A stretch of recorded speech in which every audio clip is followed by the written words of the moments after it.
O livro de Jonas, uma história subversiva sobre um profeta rebelde que odeia a Deus por amar os seus inimigos. Jonas é diferente dos profetas do Antigo Testamento porque, tipicamente, eles são coleções das palavras de Deus que foram faladas através do profeta. Mas este livro não se concentra nas palavras do profeta. Pelo contrário, é uma história sobre um profeta realmente mau e desagradável.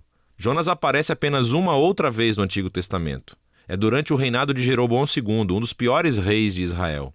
E Jonas profetizou em seu favor, prometendo que venceria uma batalha que recuperaria todo esse território na fronteira norte de Israel. É importante saber que o profeta Amós também confrontou Jeroboão, e através dele, Deus reverteu especificamente a profecia de Jonas, prometendo que Jeroboão perderia todos esses territórios, porque ele era um rei terrível. Então, antes mesmo da história de Jonas começar, suspeitamos do caráter dele. O livro de Jonas tem um belo conceito com todo esse emparelhamento e simetria literária. Então, você tem os capítulos 1 e 3 contando a história do encontro de Jonas com não-israelitas. Primeiro com alguns marinheiros e depois com os inimigos que Jonas odiava, os ninivitas. E cada parte mostra um contraste cômico entre o egoísmo de Jonas e a humildade e arrependimento dos pagãos. Os capítulos 2 e 4 contêm orações de Jonas. Uma é uma oração de arrependimento. E a outra é uma oração onde Jonas ataca a Deus por ele ser muito bom. Agora, esse conceito cuidadoso do livro é acompanhado por um estilo realmente único de narração. A história está cheia de todos esses personagens estereotipados que, ironicamente, fazem exatamente o oposto do que você acha que eles fariam.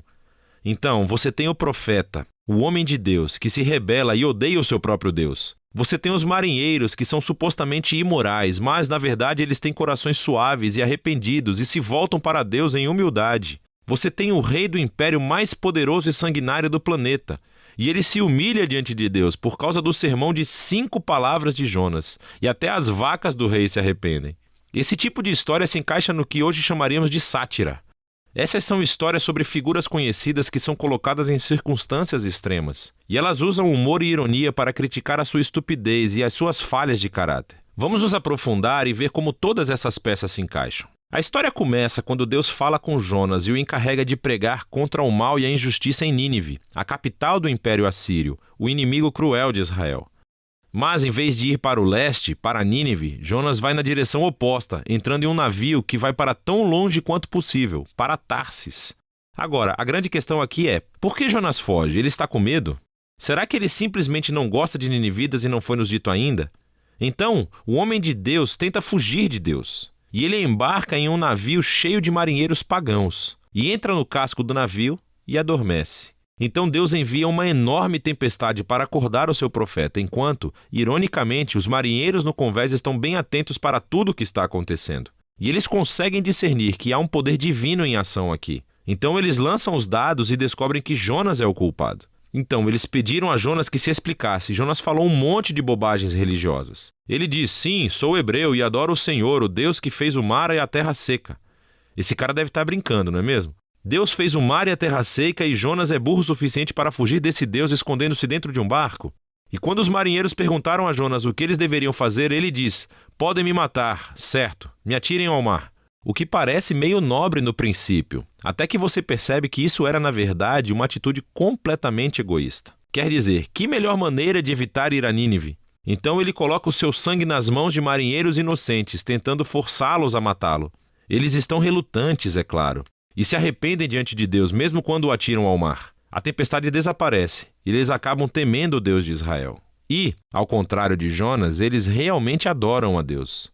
Mas Deus frustra os planos de Jonas de escapar de Nínive. À medida que Jonas afunda, Deus providencia um túmulo molhado e estranho para ele.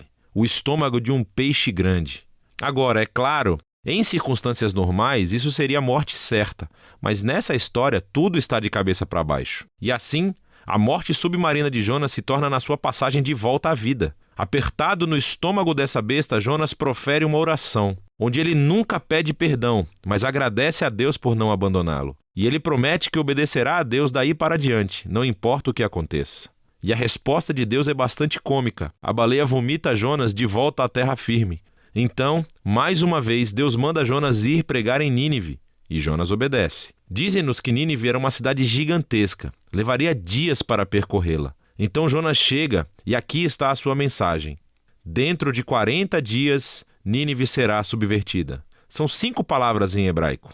Seu sermão é bem curto e também estranho. Quer dizer, olha o que ele está falando. Não há menção do que os ninivitas fizeram de errado ou do que deveriam fazer para responder. Não há menção de quem pode destruí-los e, mais notavelmente, não há menção de Deus. O que está acontecendo aqui? Será que Jonas intencionalmente forneceu o mínimo de informação? É como se ele estivesse tentando sabotar a sua própria mensagem ou garantir a destruição de Nínive. Simplesmente não há qualquer esforço por parte de Jonas aqui. Quaisquer que sejam seus motivos, o plano não funciona. Porque tão logo ele profere esse sermão de 5 palavras, o rei de Nínive, toda a cidade, incluindo todas as suas vacas, se arrepende, com tristeza e pesar. Então, pela segunda vez, esses pagãos malvados se mostram mais receptivos do que o próprio profeta de Deus. Então Deus perdoa os ninivitas e não destrói a cidade. Ora, aqui está a parte brilhante da história. A última palavra do sermão curto de Jonas, subvertido, significa exatamente isso, virado. E pode se referir a uma cidade sendo derrubada ou destruída, como Sodoma ou Gomorra. Mas também pode ser usado para falar de algo que é transformado, como invertido e transformado na direção oposta. E assim, comicamente, as palavras de Jonas se tornam realidade, mas não da maneira que ele pretendia. Nínive foi subvertida quando os inimigos de Jonas se arrependem e encontram a misericórdia de Deus. O capítulo final encaixa todas as peças. Jonas está furioso e profere a sua segunda oração. Primeiro ele diz a Deus por que ele fugiu, lá no capítulo 1. Não foi porque ele estava com medo. Pelo contrário, era porque ele sabia que Deus era muito misericordioso. E isso é ótimo. Jonas realmente cita a própria descrição que Deus faz de si mesmo no livro de Êxodo e a joga na cara de Deus como um insulto. Ele diz que sabia que Deus é compassivo e que encontraria um meio de perdoar esses ninivitas horríveis. Dá para ouvir o desgosto na voz de Jonas. Jonas então interrompe a conversa e ora para que Deus o mate ali mesmo. Ele prefere morrer do que viver com um Deus que perdoa os seus inimigos. Para a sorte de Jonas, Deus não obedece e simplesmente pergunta se a ira de Jonas é justificada. Jonas ignora a pergunta e sai da cidade para acampar em uma colina próxima, esperando para ver o que pode acontecer. Quem sabe os ninivitas se arrependam do seu arrependimento e acabem sendo destruídos. Mas o que acontece a seguir é muito estranho.